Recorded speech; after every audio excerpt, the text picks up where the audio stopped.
그래서 오늘 하나님의 말씀을 함께 봉독하도록 하겠습니다. 요한복음 15장 26절과 27절을 우리 다 한 목소리로 합독하겠습니다. 내가 아버지께로부터 너에게 보낼 보혜사 곧 아버지께로부터 나오시는 진리의 성령이 오실 때에 그가 나를 증언하실 것이요 너희도 처음부터 나와 함께 있었으므로 증언하느니라. 아멘.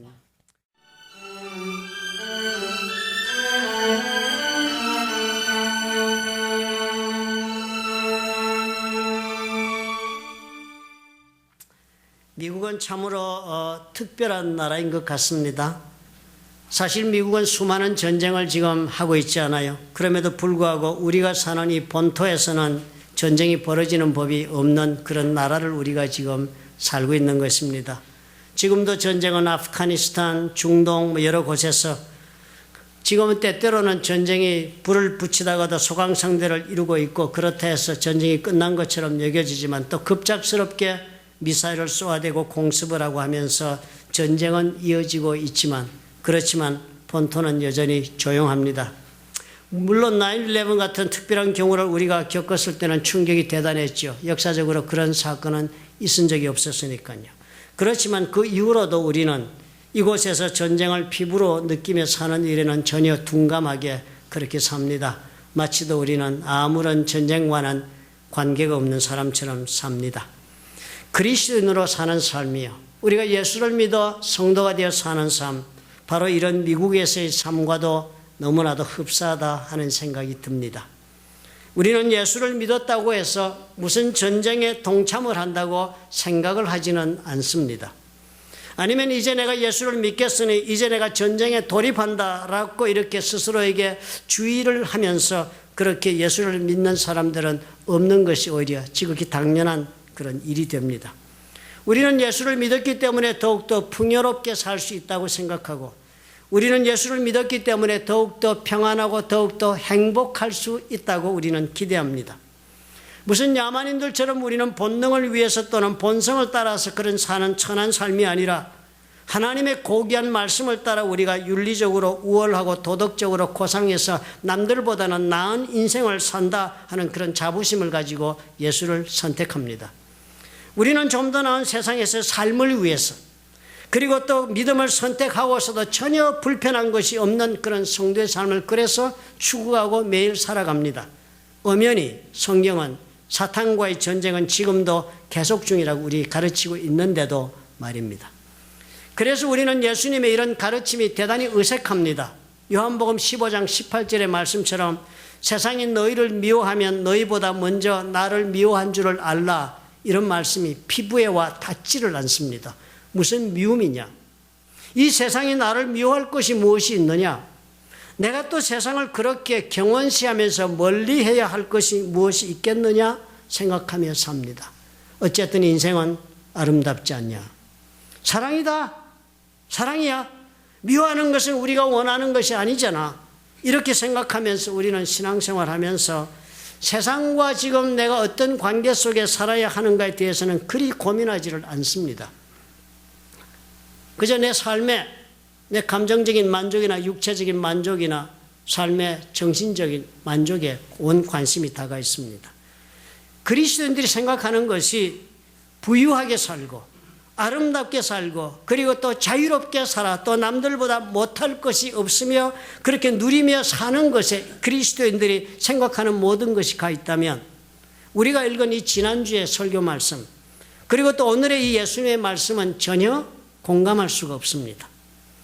세상에서 미움받을 일을 굳이 왜 내가 해야 하는가 생각을 할 뿐 성도가 되어서 걸어가는 이 믿음의 길이 어떤 것인지에 대하여서 고민하고 싶어 하지 않게 됩니다. 그런데 예수님의 말씀을 지난주에도 들어보시니까 어땠습니까? 예수를 믿고 산다는 것은 무엇보다도 이 세상에서 내가 걸어 나온 것을 뜻한다라고 주님이 말씀하셨습니다. 예수를 믿는다는 것은 예수를 믿는 까닭에 주님이 나를 이 세상에서 뽑아내시고 그 뽑아내신 결과 이제 나는 더 이상 이 세상에 속한 존재가 아니다 하는 엄청난 사건이 내 삶에 발생했다라고 성경의 말씀이 우리에게 알려주고 있는 것입니다. 그래서 이제는 세상이 나를 미워할 수밖에 없다. 그래서 나도 이제는 세상을 따라 살 수도 없고 또 내가 세상을 따라 산다고 해서 더 이상 무슨 좋을 것이 없다 하는 것이 성경의 가르침이었습니다. 예수님은 너무나도 분명하게 우리에게 말씀을 해주고 계시지 않아요? 나를 따르면 그런 까닭에 세상이 미워하는 그 미움을 너는 피할 수가 없다 하시는 것입니다. 나의 가르치는 이 말씀과 내가 행하고 있는 모든 역사, 이 하나님의 초능력의 모든 역사, 이 모든 것들은 다 사람들과 세상의 죄를 백일하에 드러내고 말기 때문이다 라고 주님이 말씀을 하셨어요. 그래서 세상이 돌아서는 것입니다. 그래서 세상은 자기의 죄가 다 드러나고 부족한 것이 드러나고 하나님 앞에 패역한 것이 드러나니까 이제는 세상은 하나님에게 돌아서서 나를 미워하는 길로 이미 들어갔다. 그리고 그 세상의 미움은 이제 나를 따르는 모든 사람을 향하여서 그 미움이 쏟아질 것이다. 그래서 우리 예수 믿는 사람들은요, 더 이상 무슨 화친의 제스처를 하면서 세상과 타협해서 좀 더 평화로운 길을 선택한다고 해서 그것이 우리에게 주어질 수 있는 문제가 아니라고 말씀을 하십니다. 이미 우리는 다리를 건넜어요. 그리고 우리는 지나온 그 다리를 이미 불태워버린 사람들이 되었다는 것입니다. 그런데도 우리는 아직도 예수 믿으면서 어떻게 사십니까? 세상을 향해 어떻게 사십니까? 나를 미워한다고 그렇게 작정하고 미워하는 세상을 향해서 우리는 아직도 미소를 보내며 손짓을 하고 그리고 사랑을 구하고 있지 않는지요?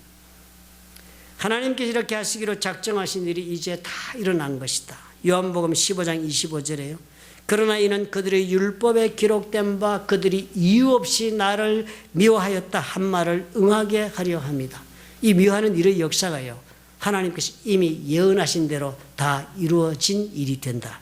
하나님께서 그런 일이라면 반드시 일어나고야 말 일인 것입니다.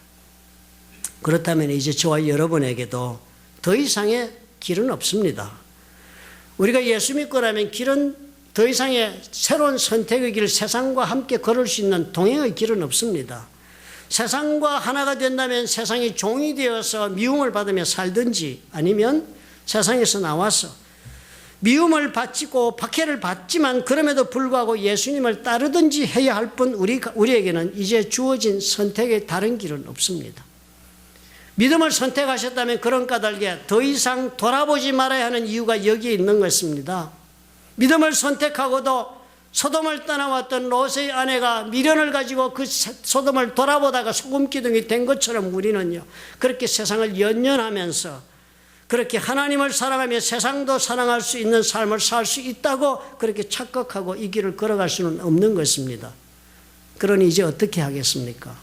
우리는 천국 갈 때까지요, 다른 말로 표현하면 우리 죽을 때까지요, 이 땅에 우리가 목숨이 있어 사는 동안에요, 우리는 이 땅에 사는 동안 육체적인 이 몸을 가지고 삽니다.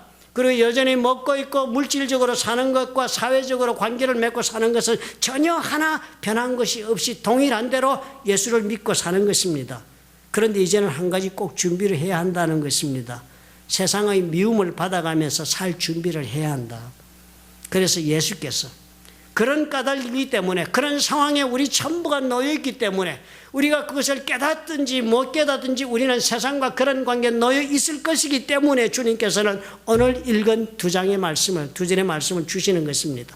그런 까닭에 내가 아버지께로부터 너에게 보낼 보혜사, 곧 아버지께로부터 나오시는 진리의 성령이 오실 때에 그가 나를 증언하실 것이요 너희도 처음부터 나와 함께 있었으므로 증언하느니라, 그렇게 말씀하신 것입니다. 간단히 정리를 하면 어때요? 첫 번째로 성령이 오시면 성령님이 예수님에 대하여 증언을 하실 것이랍니다. 그리고 또 그 성령님이 오시면 그 성령님께서 우리들도 예수님에 대해 증언을 하게 만드신다 하십니다. 그 두 가지를 한다는 거예요.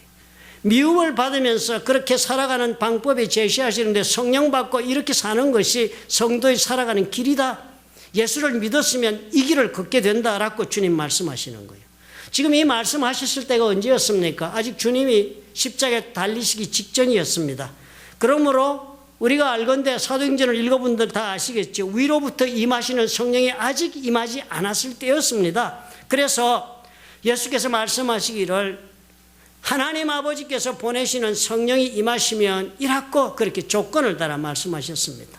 그렇게 성령이 임하시면 그때 까닭없이 미움을 받고 있는 예수님에 대하여 예수님이 세상으로부터 그런 혹독한 미움을 받고 박해를 받고 있지만 성령이 오시면 그런 예수님 홀로 미움받도록 버려두지 아니고 어떻게 해요? 그 예수님이 어떤 분인지를 세상을 향하여 증거한다는 거예요.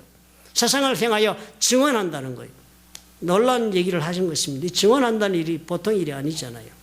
능히 그 미움이 그냥 예수님을 파괴하도록 놔둘 것이 아닌 것으로 지금 보여지지 않습니까? 하나님이 그냥 방치해 두지 않으시겠다는 거예요. 미움받는 대로 버려두지 않겠다. 세상에 미워하면서 마음대로 휘두를 수 있는 존재가 아니란 것을 성령께서 증거해 주시겠다는 거예요. 성령께서 그렇게 증언한다고, 그렇게 미워한다고 해서 그 미움이 그래도 역사에서 그 목적이 그렇게 이루도록 방관하지 않으시고 하나님이 개입하시는 역사를 진행하시겠다는 표현이지 않습니까?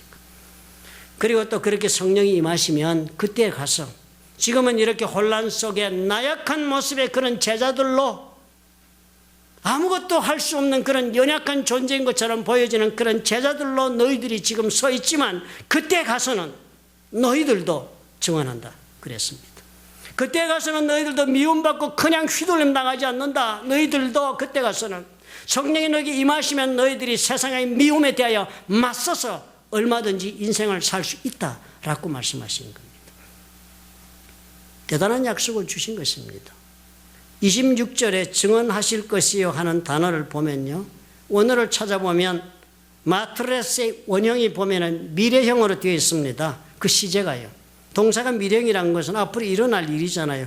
그러니까 예수님에 대하여 성령이 오시면 앞으로 증언을 하실 것이다. 아직 안 오셨으니까요.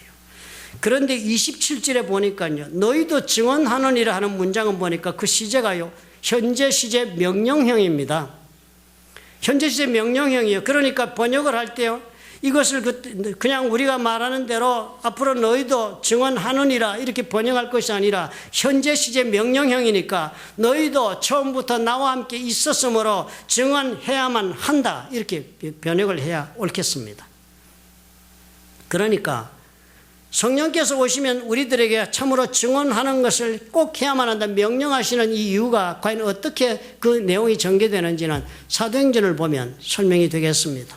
우리가 사도행전의 첫 장에 보면 성령이 어떻게 임하시고 무슨 역사를 이루는가에 대한 예수님의 말씀을 우리가 볼 수 있잖아요. 그 생각을 우리가 해보면 되겠습니다. 예수께서 승천하시기 전에 감람산 마운트 올리브 감람산에 올라가셔서 승천하실 준비를 하자 많은 사람들이 몰려들었습니다. 성경이 적기는 약 500명 이상의 사람들이 몰려들어서 예수님 승천하시는 모습을 보기 위해 모여들었습니다. 그 자리에 주님이 서서 승천하시기 직전에 이렇게 당부를 하셨어요. 모인 사람들에게. 사도행전 1장 4절에 그 장면이 이렇게 적혀 있습니다. 사도와 함께 모이사 그들에게 분부하여 이르시되 예루살렘을 떠나지 말고 내게서 들은 바 아버지께서 약속하신 것을 기다리라. 지금 나가거든 그냥 뿔뿔이 헤어져가지고 이런 일 해야 되겠다 저런 일 해야 되겠다 그러지 말고 가서 기다리라. 아무것도 하지 말고 기다리라. 하나님 약속한 것이 있다.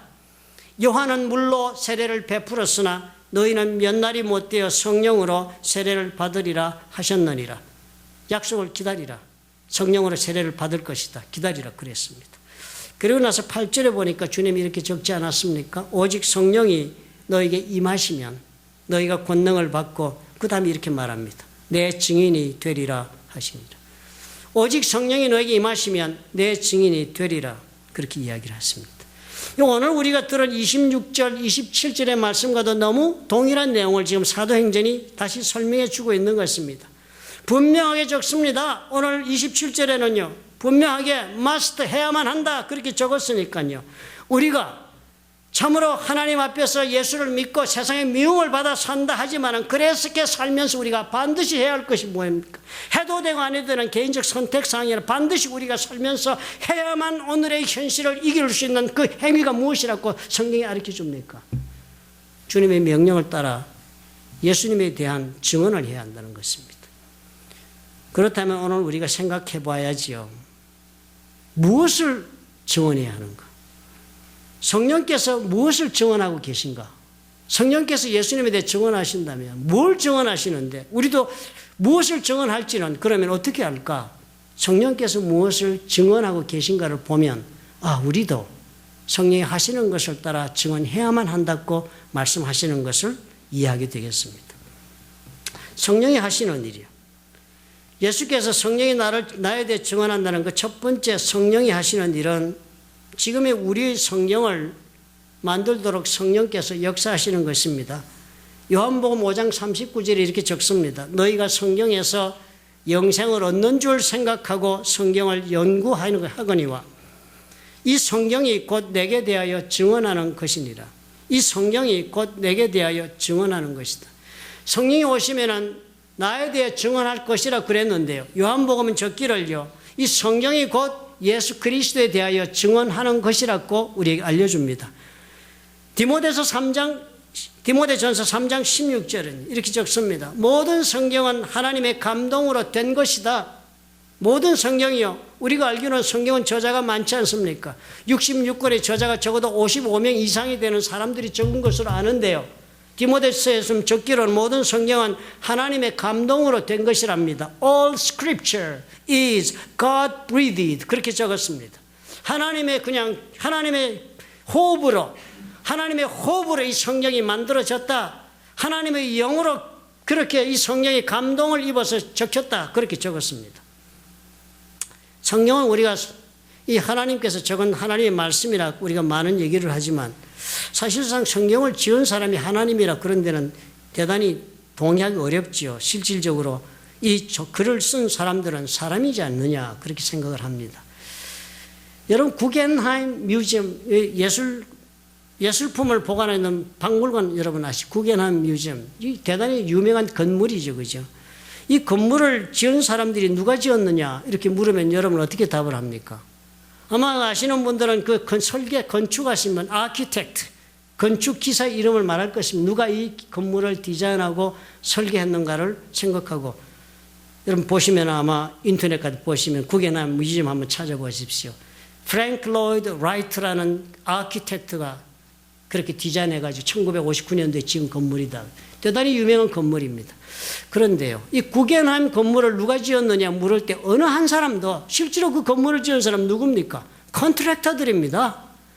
그 건물의 기초를 닦고 땅을 파 기초를 쌓고 콘크리트를 올리고 건물을 올린 사람들은 실제 손을 대고 기계를 가지고 역사하고 일 맡는 사람 누구예요? 컨트랙터와 같이 일하는 일꾼들입니다.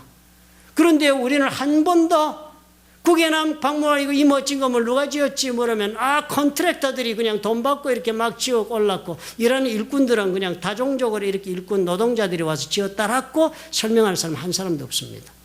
그 건물 누가 지었지요? 구겐하임 건축기사 프랭크 로이드 라이트가 지었다. 이렇게 하는 게 정답이 됩니다. 성경은 누가 적었다고? 이사야도 적고 엘리야도 적고 뭐 다 적었습니다. 그죠? 마태도 적고 마가도 적고 누가도 적고 요한도 적고 뭐 다 적었습니다. 베드로도 적고 다 적었는데 그 사람이 적었잖아요. 그 사람이 적었습니까? 구겐하임 건물이 컨트랙터가 지었습니까? 누가 그 건물이 컨트랙터를 움직여서 그 건물이 이루어지도록 만들었습니까? 아키텍트 라이트였습니다. 마찬가지로 베드로가 적었습니까? 요한이 적고 마가가 적었습니까? 이사야가 적었습니까? 누가 이 이사야와 이 마가와 요한과 누가 이 수많은 55명 이상이 되는 저자들이 이 성경을 적도록 그렇게 영감을 주고 감화시켜서 짓게 만들었습니까? 하나님이 하셨다는 거예요. 그것이 바로 모든 성경이 하나님의 감동으로 되었다는 말씀의 뜻인 것입니다. 이렇게 성경을 만들어 주시는 것입니다. 하나님의 말씀을 참으로 우리가 눈으로 볼 수 있는 책으로 만들어주시는 놀라운 역사가 그 이야기가 다 누구에 관한 것이라고요? 예수님에 대한 증언이기 때문에 바로 그것을 만드는 일을 성령께서 하신 것입니다. 그러므로 우리가 성경에 대해 어떻게 생각해야 되겠습니까? 성경은 유일무이한 하나님이 우리에게 주시는 말씀의 집대성이요. 이 성경은 그런 까닭에 하나님의 영으로 감동해 적은 것에 무한 것입니다. 성경의 창세기 1장 1절부터 요한계시록 끝장 끝절까지 이 모든 말씀은 성령께서 예수 그리스도에 대하여 우리에게 가르치시고 우리의 삶을 인도하여 주신 말씀이 하나도 오류가 있을 수 없는 말씀 그대로 우리가 믿어야 마땅한 것이다. 오늘 주님께서 주신 성령의 역사 가운데 첫 번째로 주시는 것이 그것이었습니다. 그리고 나면 이 성령이 그냥 책으로만 적혀 있으면 무슨 소용이 있습니까? 이 성령께서는 그래서요, 요한복음 16장 13절에 보니까 두 번째 역사를 하십니다. 그러나 진리의 성령이 오시면 그가 너희를 모든 진리 가운데로 인도하신다. 진리 가운데 우리를 인도해 준대요. 이 성령의 말씀 가운데로 우리가 인도해 준대요. 즉 말씀이 무엇입니까? 이 적혀진 성령께서 만들어 놓으신 하나님이 우리를 향하여 주신 예수 그리스도에 대한 이 증언서가 그냥 객관적인 저렇게 내 밖에 있는 책이 아니라 성령이 나에게 오시면은 나로 하여금 이 진리 속으로 들어가도록 만들어 주신다는 거예요. 쉽게 설명하면 무엇입니까? 이 객관적인 책이 나의 주관적인 경험으로 다가올 수 있다는 것입니다. 적혀있는 말씀이 이제는 목사님이 설교하시는 말씀이구나, 장로님이 가지고 기도하시는 말씀이구나, 이것 가지고 어떻게 하는 거구나 라가 아니라 이 말씀이 내 가슴 속에 잘 박힌 목과 같이 역사하는 거예요. 나에게 주신 말씀이 되고 나에게 향하여 역사하시는 감동의 그런 말씀이 되는 거예요. 그렇게 변화는 일이 벌어진다는 거예요. 성령께서 두 가지를 하시는 거예요. 성경을 우리에게 만들어 주시고, 그리고 우리를 하여금 성경을 직접적으로 주관적으로 체험할 수 있도록 성령이 우리를 인도하시고 역사하신다는 것입니다. 그럼 우리 속에 어떻게 해요? 이 주관적인 경험이 생기기 시작합니다. 성령께서 오시면 성경의 말씀이 나의 주관적인 대상에 대해서 이 경험이 생깁니다. 주관적인 경험이요. 성령께서 우리에게 일으키시는 세 가지 주된 경험이 있습니다. 그 주관적인 첫 번째 경험이 이해하는 겁니다. 이해하는 것. comprehension. 성경의 말씀을 이해하는 거예요. 요한복음 14장 26절에 보면 보혜사 곧 아버지께서 내 이름으로 보내실 성령, 그가 너에게 모든 것을 가르치시고 내가 너에게 말한 모든 것을 생각나게 하리라. 성경의 말씀은요, 그 저자가 하나님이시므로 영적인 책이기 때문에 보통의 책과는 다릅니다. 보통의 책은 우리 지성과 우리 또 이해력으로 우리가 읽을 수가 있습니다. 그러나 성경은 성령의 도우심이 없이는 그 내용을 제대로 이해할 수 없습니다. 성령을 알지 못하는 사람은요, 아무리 지성인이라 할지라도, 아무리 또한 논리적인 훈련을 거친 사람이라 할지라도 이 성경을 이해하는 데는 그래서 한계가 있을 수밖에 없습니다. 인간적인 안목의 수준을 넘지 못합니다. 인문학의 수준을 능가하지 못해요. 성경이 말하고 있는 예수에 대하여 이해하는 일이 불가능해집니다. 많은 훌륭한 분들이 예수를 믿기로 작정하고 성경을 읽는 경우가 많습니다. 유튜브에도 한국에서도 최근에도 몇몇 분들이 다 전향해가지고 센세이셔널한 그런 기사가 되지 않았습니까? 그런 분들이요, 성경을 일단 대하고서는 위대한 이 성경의 문학적 가치나 혹은 또 역사적인 정확성이라든지 문화적인 그런 우월성 등을 이야기하는 것을 우리가 듣기는 너무나도 쉽습니다. 그런 이야기하는 분은 많습니다. 그러나 그런 분들이 그 적힌 내용들이 가리키고 있는 예수에 대하여 설명하고 있는 일에서는 그들은 반드시 실패하고 맙니다. 우리가 흔히 목격하는 일입니다. 세상에서 훌륭한 학자라고 해서 성경을 이해하는 데서도 훌륭한 안목을 발휘한다는 보장이 없습니다. 우리 개인도 마찬가지인 것입니다. 성령의 도우심이 없이는 우리는 성경의 말씀이 내 가슴을 두드리는 책이 되지를 못해요. 이 성경의 말씀이 내 인생에 엄청난 변화를 일으킬 수 있는 능력의 말씀으로는 결코 다가오지 않습니다. 고린도전서 2장 14절에 그렇게 말을 합니다. 육에 속한 사람은 하나님의 성령의 일들을 받지 아니한다. 이는 그것들이 그에게는 어리석게 보이며 또 그는 그것들을 알 수도 없나니 그러한 일은 영적으로 분별되기 때문이다. 이제까지는 딱딱하고 율법적이었던 성경의 말씀이에요. 어느 날 갑자기 내 가슴속에 하고 깨닫게 되는 그런 일, 그게 성령의 역사라고 알려주는 것입니다. 예수님이 살아서 생전에 역사하실 때는 제자들이 많이 따랐습니다. 십자가에 돌아가시고요, 그리고 3일 만에 부활하시고 나니까 큰 혼란이 벌어졌습니다. 그 십자가에서 돌아가실 때도 혼란이 벌어진 거죠. 어떻게 우리의 구세주가 저렇게 돌아가실 수가 있는가? 이해할 수 없다, 이 죽음을. 이래서 많은 사람들이 혼란 가운데 빠지고 예수님 떠났죠. 그러나 또 더 큰 문제는 예수님 무덤에 들어가셨는데 그 다음에 여자들이 가서 봤더니 시체가 없어졌다. 그래가지고 또 소란이 일었습니다. 이게 도대체 무슨 일이냐? 아무도 이 일의 의미를 이해하지 못했습니다. 많은 사람들이 예수님을 떠나고 자기 고향으로 돌아가는 중에 엠마오로 가는 두 제자가 있었습니다. 예루살렘에서 25리나 되는 거리니까 상당히 오랜 시간을 걸어가는 중이었습니다. 그들은 걸어가면서 서로가 예루살렘에서 일어났던 그 비극적인 사건에 대해서 그리고 서로의 실망에 대해서 얘기를 나누면서 돌아가고 있습니다. 그러자 그 가운데 예수님이 부활하신 예수께서 엠마오로 가는 두 제자에게 출현하십니다. 그리고 물어보는 거예요. 너희가 길 가면서 서로 주고받고 하는 이야기가 무엇이냐? 예수님이 물어보신 거예요. 두 사람이 슬픈 빛을 띠고 머물러 서더라. 그 전에 쓴 거예요. 그러고서는 아니 도대체 당신은 어디에서 왔는데 이 사건을 모르느냐? 우리가 정말 그리스도라고 믿었던 사람이 3일 십자가에 돌아가시고 그리고서는 3일 만에 지금 사라졌다고 해가 지금 온 세상이 난리인데 당신은 그 내용도 그 이야기도 듣지 못했느냐? 그렇게 이야기를 했습니다. 그랬을 때요 예수께서 모세로부터 시작하여 지금 선지자의 글에 이르기까지 그들에게 자세히 풀어서 예수 그리스도께서 십자가에 돌아가셔야 할 것과 부활해야 할 것에 대한 설명을 다 해주자. 그들이 눈이 밝아지고 그것을 깨닫게 되었다 그랬습니다. 그래서 눈을 밝아져 눈을 떠보니까 함께하던 예수는 보이지 않고 자기들 둘만 있더라. 그래서 돌아온 거예요. 예루살렘으로 다시. 그래 돌아와서 이미 예루살렘 성 안에 있는 제자들에게 주님의 자기들이 간증을 하는 것입니다. 그들이 간증을 하는 간증이 누가복음 24장 32절에 이렇게 나옵니다. 그들이 서로 말하되 길에서 우리에게 말씀하시고 우리에게 성경을 풀어주실 때에 우리 속에서 마음이 뜨겁지 아니하더냐. 마음이 뜨거우셨다는 거예요. 뜨겁게 성령이 임하시고 역사하시냐 그때서야 그 모든 말씀의 의미를 깨닫고 영적인 눈이 열렸다 하는 것을 간증한 것입니다. 참으로 우리가 하나님 앞에서요 예수를 믿었다고 해서 누구나 다 이 은혜를 받는 것이 아니다. 많은 분들이 성경 정도는 알고 있다고 생각합니다. 그죠? 성경 공부 그러면 구태의연한 그런 교회에서나 요구하는 일의 반복인 줄 압니다. 공부해서 깨닫는 것이 성경이라고 우리 생각하고 접근합니다. 물론입니다. 공부해야겠죠.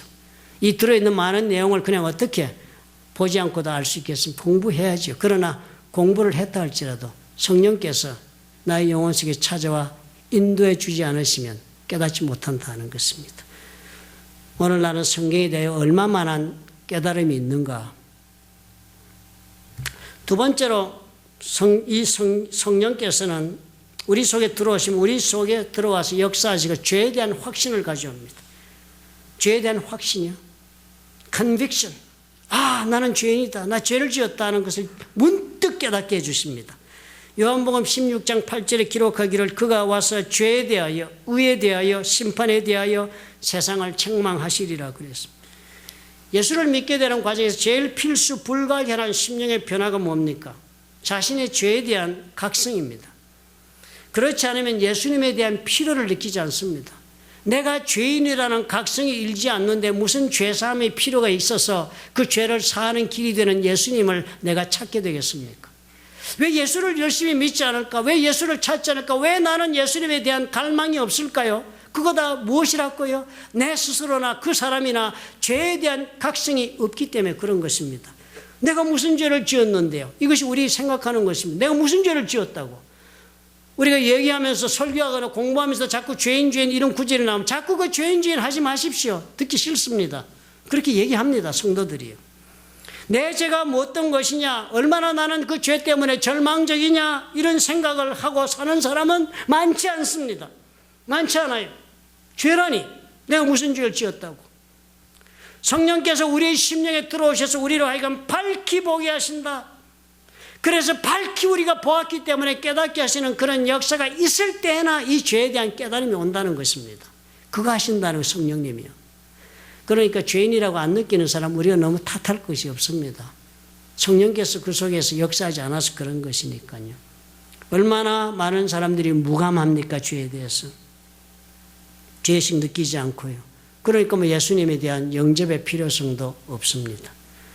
이사야 1장 5절과 6절은 삶의 고난 가운데 있는 모든 성도들에게 전하시는 말씀이 이것입니다. 죄의 각성이 없어 고통당한다고 이렇게 말씀을 해요. 너희가 어찌하여 매를 더 맞으려고 패역을 거듭하느냐.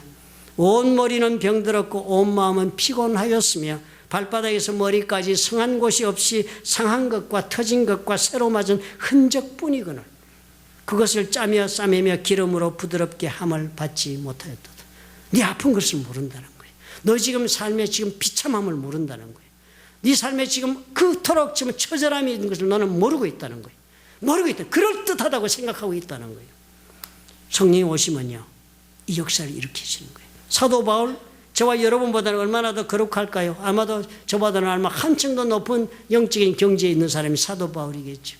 하나님을 위해서 그 사람이 사는 삶인데 뭐 그렇게 죄 지을 게 많았겠습니까? 그러나 사도 바울은 매일매일 자기 자신을 보고 각성하며 깨닫는 것이 있었습니다. 로마서 7장 23절에 적은 것이 그것입니다. 본인의 육체의 그 소욕을 따라 살고자 하는 욕망에 대한 한탄이었습니다. 내 지체 속에서 한 다른 법이 내 마음의 법과 싸워 내 지체 속에 있는 죄의 법으로 나를 사로잡아 오는 것을 보는도다. 보니까요, 내 양심의 법이 있는데 또 내 육체의 다른 법이 있어. 이 죄의 법이 나를 그냥 끌어서 사로잡아 가는 걸 본다는 거예요. 아무리 잘 살고 싶어 하는데도, 아무리 거룩하게 하나님의 바로 살고 싶어도 이 죄의 욕망이 나를 사로잡아 무릎을 꿇리고 있는 것을 지금 내가 본다는 거예요. 본다는 거예요. 오호라, 나는 곤고한 사람이로다. 이 사망의 몸에서 누가 나를 건져내자. 내가 겨우 이것밖에 안 되는 존재다. 어떻게 했으면 좋을까? 내가 어떻게 하면 다시 이 죄 가운데 살아날 수 있을까라고 자기 자신을 탄식하며 채찍질하며 사는 사람이 바울이었습니다. 성령님을 충만해서 아마 그랬나 봅니다.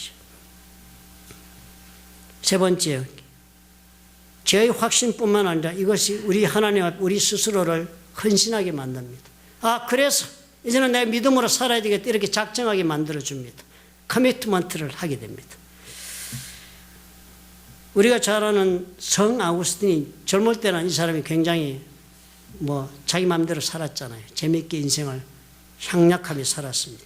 이 사람이 회심한 이야기를 여러분 찾아보시면 이런 기사가 어디든지 뜹니다. 궁금하시면 성 아우구스틴 이렇게 인터넷 가 찾아보십시오. 아주 재미있는 이야기 많이 있습니다. 386년, 서기 386년, 주후 386년, 아우구스틴이 아직 회심하기 전이었습니다. 자기 친구인 알리푸스와 함께 밀라노에서 같이 서로 놀고 있을 때였습니다. 바깥에 앉아서 둘이서 놀고 있는데요, 아우구스틴의 귀에 노래소리가 들리는 거예요. 그 노래소리 가사가 이랬습니다. Pick it up and read it. 주워서 읽어라, 집어들어서 읽어라, Pick it up and read it. 이런 노래를 아이들이 막 부르는 소리가 들리는 거예요. 그래서 처음에는 아이들이 노래 부르고 있나 보다 생각했는데 아우구스틴이 가만히 생각하니까 아이들이 부르는 동요 중에는 이런 가사가 없단 말이다. 어디 이런 가사가 있니? 이건 노래, 이 아이들 동요가 아니다. 그런 생각이 드니까요, 이것이 혹시라도 하나님께서 나에게 주시는 명령인지도 모른다라는 그런 생각이 갑자기 들었답니다. 그래서요, Pick it up and read it. 그래서 성경책을 집어들어서 펴봤습니다. 그리고 무조건 펴서 첫 번째 눈에 뜨는 글자를 읽기로 작정하고 폈습니다. 폈더니요, 로마서 13장 13절과 14절에 자기 눈에 꽂힌 거예요. 읽어보니까 이렇게 적혀 있습니다. 낮에와 같이 단정히 행하고 방탕하거나 술 취하지 말며 음란하거나 호색하지 말며 다투거나 시기하지 말고 오직 주 예수 그리스도로 옷 입고 정욕을 위하여 육신의 일을 도모하지 말라. 이 구절을 읽은 거예요. 아우구스틴이요, 이 성경책을 읽을 때 그렇게 적었습니다. Augustine felt as if his heart were flooded with light. 가슴속에 빛이 막 이렇게 홍수처럼 밀려 들어오는 것을 느꼈다. 홍수처럼. 이 구절을 읽는데요, 여러분 이 구절을 읽으니까 어떻게 해요? 아무렇지도 않은데 우리는 그죠? 낮에 단정해. 내 눈 단정한데 방탕하나 술 취하고, 어이구, 방탕술은 나하고는 거리가 먼데요? 음란하거나, 이건 더더군다나 나하고는 멀죠. 다투거나, 조금 다투지요. 시기하는 거 조금 시기해요. 우리는 그렇게 생각합니다. 이 구절을 읽으면. 그런데요, 아우구스틴은 그날 이것을 읽었더니요, 빛이 홍수처럼 가슴에 밀려 들어왔다. 그래서요, He turned totally from his sin, life of sin. 죄 짓는 삶에서 완전히 돌아서기를 결심을 한 거예요. 그리고서는 그 지역인 엠브로스 추기경, 엠브로스 뭐라 그러죠? 그 교회에 지금으로 해당하면 무슨 목사님이지만 그 엠브로스를 찾아가서 침례를 받습니다. 그렇게 침례를 받고는 그 다음에 전적으로 자신의 삶을 다른 길로 이렇게 경영하는 사람이 되었습니다. 나중에 이 사람이 기도문을 많이 적지 않았습니까? 그 중에 적은 기도문 중에 하나, 간단한 기도문, 이런 놀라운 기도를 적은 거예요. You have made us for yourself, Lord. 주님, 당신은 나를 주를 위하여 만드셨습니다. And our hearts are restless until they rest in you. 우리의 심령은 주님의 손 안에서 평강을 얻기 전에는 결코 쉼이 없습니다. 그런 기도를 했다는 거예요. 우리는 지금 여러분 어떻습니까? 저와 여러분의 심령 속에는 오늘 성령께서 들어와서 자리를 차지하고 이 역사를 지금 진행하고 계십니까? 나는 예수를 분명히 믿는데 그런데 왜 내 마음속에는 이 성령이 그렇게 먼 책일까? 성경의 말씀이 나에게는 그렇게 흥미도 없고 관심도 없는 대상일까? 그뿐만 아니라 나는 예수를 믿는다 하는데도 아무런 감동이 없다. 나와 예수님과 무슨 관계가 있는지에 대한 절박한 인식도 없다. 그리고 내가 누군지도 잘 모르겠다. 더더군다나 그래서 내가 예수를 믿었기 때문에 다르게 사는 것도 하나도 없다. 그런 생각이 드신다면요. 오늘 이 말씀을 깊이 묵상해 보셔야 합니다. 성령께서 나의 마음속에 들어와 역사하실 때는 반드시 이 세 가지가 일어난다고 하지 않습니까? 성령께서요. 들어오면 내 마음속에 들어오시면 예수님에 대해 증언을 해야만 한다. 너는 그렇게 하기 위해 성령께서 내 속에 이루어지는 역사가 있다. 그 첫째가요. comprehension, 말씀을 이해하는 거예요. 두 번째가 conviction, 죄에 대해 깨닫고 절감하는 거예요. 세 번째가 commitment, 내 자신을 하나님께 드리기로 결단하는 삶이 시작되는 거예요. 이 세 가지가. 그렇다면 어떻게 하셔야 되겠습니까? 나도 성령을 받아야지요. 성령께서 나에게 충만하게 임하시 예수께서 말씀하셨으니까 아버지께서 약속하신 것을 받을 때까지는 움직이지 말고 기다리라. 기다리라. 성령이 너에게 임하시면 그때 가서 you can testify me about me. 나에게 대해 증언할 수 있다. 그때까지 기다리라. 성령을 받을 때까지 기다리라 그랬습니다. 그런데요. 교회 다니시면서 성령 받기 위해 애쓰는 사람도 기다리는 사람도 찾기가 많이 어렵죠. 요즘. 누가복음 11장 9절과 13절의 말씀을 가지고 자기 소원을 이루고자 하는 분들에게 오늘 이 말씀을 다시 들려드리고 싶습니다. 내가 또 너에게 이루노니 구하라 그러면 너에게 주실 것이요 찾으라 그러면 찾아낼 것이요 두드리라 그러면 너에게 열릴 것이니 구하는 이마다 받을 것이요 찾는 이는 찾아낼 것이요 두드리는 이에게는 열릴 것이니라. 너희 중에 아버지 된 자로서 누가 아들이 생선을 달라 하는데 생선 대신에 뱀을 주며 알을 달라 하는데 전갈을 주겠느냐. 너희가 악할지라도 좋은 것을 자식에게 줄 줄 알거든. 하물며 너희 하늘 아버지께서 구하는 자에게 성령을 주시지 않겠느냐. 구하는 자에게 성령을 주시지 않겠느냐. 예수님이 우리에게 당부하신 말씀은요. 너는 나와 처음부터 함께 있었으니까. 즉 네가 예수님의 모든 사역을 다 보고 알았으니까. 이제는 너는 나에 대해서 증언해야만 한다. 그래서 성령이 우리에게 오신다 하십니다. 이제까지 걸어온 신앙의 모습과는 다르게 내가 믿음 가운데 걷는 일은요. 아주 간단한 곳에서부터 출발해야 합니다. 성령께서 내 가슴 속에 오셔서 나의 영혼 속에 역사하시는 일부터 그래서 우리가 시작할 수 있습니다. 믿으시면 아멘 하시기 바랍니다. 기도하겠습니다. 사랑의 하나님 아버지